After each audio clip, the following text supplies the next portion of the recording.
Ayan, so magandang araw mga kababayan, nandun si Steven PH. And ngayong araw po, ipapakita ko po sa inyo yung ilan sa mga kababayan natin na na-interview po. Bali, sila po yung mga beneficiaries. Dito po, kasi kung matatandaan nyo noong July 11, nagtungo si President Bongbong Marcos sa May Cavite at saka Batangas. Si Joshua Corpus po kasi na-assign sila sa May Cavite mag-coverage. And then, ayan po, naka-interview po sila ng mga beneficiaryo po ng PAF or yung Presidential Assistance to Farmers, Fisher Folks, and Families. So, ito po, pakita ko po sa inyo yung ilan sa mga kababayan natin na interview dahil tinanong nga ni Joshua kung gaano ba kahalaga or ano ba yung importansya nitong ginagawa po ng ating Presidente. Ayos po. Kaya po, pinangangalagaan ng ating lupa ang ating karagatan at tinutulungan ng intervention na paghanap buhay. Yung mga ating maliliit na mga isda na walang kakayanan na makapildan ng sarili nilang mga. Yun po yung para sa inyo tayo, malaking tulong ba yung ganito na programa na ni Pangulong Bongbong Marcos sa mga kapatid natin? Hindi na sila makikisamaan dahil meron na po silang sarili. Ayun, nakikisabay sila, ganyan. Nakikisama o tumataka para maging tauhan. Kabaga, ngayon hindi na sila tauhan. Parang nakikiporsyento tayo, no? Ganyan. Anumang oras nila gustong magdagat at lumaot ng ulit ng isda, meron na po silang masasagot. Ayan. Ano tayo? FB? FB, pagbabago. Ayan. Bago yung ano tayo, no? Kompleto, no? Bago lahat. Kompleto, yung motor. Kompleto po. Sasakay na lang sila. Ang people po, may mga binibigay na intervention naman, lambat. Galing din sa pondo ng ating Pangulo. Libre din po yun? Libre po. Ayan. Basta mga isda, register fisher po. Oo. So ayan mga kababayan, ano na lang daw sila, sasakay na lang. Ayan, narinig niyo po yung sinabi ni Tatay kung gaano kahalaga itong mga ginagawang ng pamahalaan, yung mga tulong na ibinibigay po ng pamahalaan para sa ating mga kababayan. Diba? Sobrang laking tulong po ito para sa kanila. At sobrang grateful po sila dahil isa po sila sa mga nabibigyan ng pansin, napaprioridad, at nabibigyan talaga ng tulong na napopokusan ng ating Presidente. Salamat sa binibigay niyong ayuda sa amin ngayon at ito ay malaking tulong dito sa amin sa kahirapan sa Gentry. Napakalaking tulong dahil siyempre sa hirap ng buhay ngayon, mahal ang bilihin, gasto sa palayan, sa halaman, napakalaking tulong sa amin yun dahil nabigyan kami ng ayuda. Kami nagpapasalamat President Marcos sa malaking biyayang binibigay sa amin, lalo po dito sa natulong sa mga mahirap. Gaano ka laking tulong para sa iyo? Talagang malaking bagay sa akin ito. Gawa ng pag-piguan, pinunong ko sa kamon. Ngayon, siyempre, hindi niya, di ba? Malaki ang epekto pa sa inyo. Malaking epekto. Ngayon na kami mabawi kasi nakaulan na yung mga alaman na. Yung mga previous na presidente, may mga ganyan tulong ba kayo? Ngayon pa lang. Kasi ngayon lang. Ngayon pa lang. Ano ba yung mga natanggap nila kaya? Sa akin noon, ano mo, mag-focus na Ngayon na wala pa lang. tapos ako, ngayon wala ako sa kanil. Natatanggap na may bibigyan. Kasi bago pa lang, hindi naman siya ako, di ba? Kaya may sa ino kay Pangulo? Maraming salamat. Pangulo po ako na tumulong sa akin. Kaya maraming salamat. Tumilupos na naniligan sa ibigay na suporta sa mga magsasaka ni BBM. Kami sa buong Dasmariñas ay kami napili ni BBM na mabigyan ng tulong pinansyal sa mga magsasaka. Sa iyo po kay Pangulo? Kami lubos na nililigayan, kami naalala ni Bongbong miskin malayo kami sa kanya.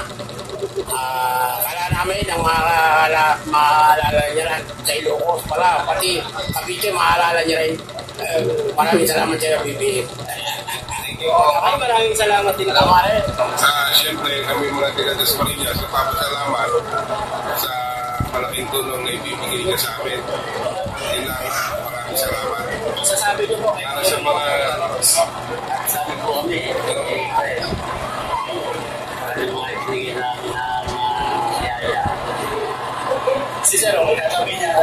Papasalamat kami Presidente dahil sa kanyang pinatalok sa mga magsasaka at napakabuti niyong Pangulo.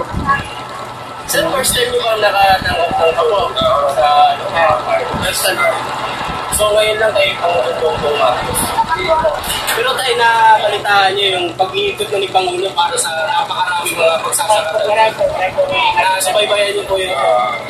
So ano masasabi nyo sir bilang isang magsasaka? Masaya para sa amin yung suporta mo binibigay niya para sa magsasaka. Binibigay niya tulad ng financial at saka yung siyempre sa every suporta sa every at pati na sinusunod ng bawat bayan suporta ng Pangulo. Ay sir, sasabihin natin sa sir. Napitan ko tayo sir. Mensahe nyo kay Pangulo po. Nagpapasalamat po kami sa Pangulo na nabigyan kami ng ayuda na pambili ng mga pataba ng aming mga tanim. Sige po mga sir, maraming salamat po sa inyo. Nagpapasalamat po ako kay President Bongbong Marcos sa ayuda na ipamahagi sa aming mga mangingisda at sa aming mga magsasaka. Maraming salamat po. Sa last lang. Salamat po kami sa kanya. Malaking tulong na sa amin. Ako din sa amin. Maraming salamat. Ano po yung mga natanggap nyo ngayong araw? Pera, pagkain, tubig. Ano po yung mensahe nyo sa ating mga anak? Sana po, pagbutin niya po ang mga pagtulong sa namin may hirap. Maraming salamat. Wala po, nagpapasalamat lang kami kasi malaking tulong sa amin yun. Sa pamilya at sa mga katulad namin bindera. Ayun na yung mensahe nyo para kay Pangulo. Sana po laging ganito para medyo nakakaluwag kami na maraming salamat. Thank you rin po. Thank you po. Nagpapasalamat po kami sa mahal naming Pangulo kay malaking tulong po yung pagkakalog niya po sa araw na po sa amin. Gaya po namin na mga mahirap lang, magsasaka, mangingisda. Napakalaking tulong po talaga sa amin to. Para po sa ikabubuhay namin, pandagdag puhunan, sa mga kagamitan namin, sa mga bangka. Kaya napakalaking tulong po. Maraming salamat po sa yung malaking biyaya po sa amin. Saan mensahe nyo lang kay Gigi Bilig? Maraming salamat din. Natulungan mo kami dito sa namin. Nanap buhay. Maraming salamat. Sir, magsasaka o mangingisda? Mangingisda. Mangingisda. Para sa inyo sir, siyempre, may El Nino ngayon. Anong, gaano ka lang itutong po yung... Oo, malaking tulong mo. Malaking tulong. Na ibigay sa amin. Saan lugar kayo dito sa Cavite? Sa Bacoor. Bacoor, Cavite. Ayaw, yung mga partner ko sa... Okay, maraming salamat. Salamat sir. Sir, ikaw naman sir. Mensahe nyo kay President. Salamat namin kay President na pagigyan kami ng ayuda nakitulong sa amin ito sa mga mangisla. Ayan. So, yan mga kababayan, narinig nyo po yung mga mensahe ng ating mga kababayan. Biruin nyo itong mga kababayan natin, yung ating mga magsasaka, mangingisda.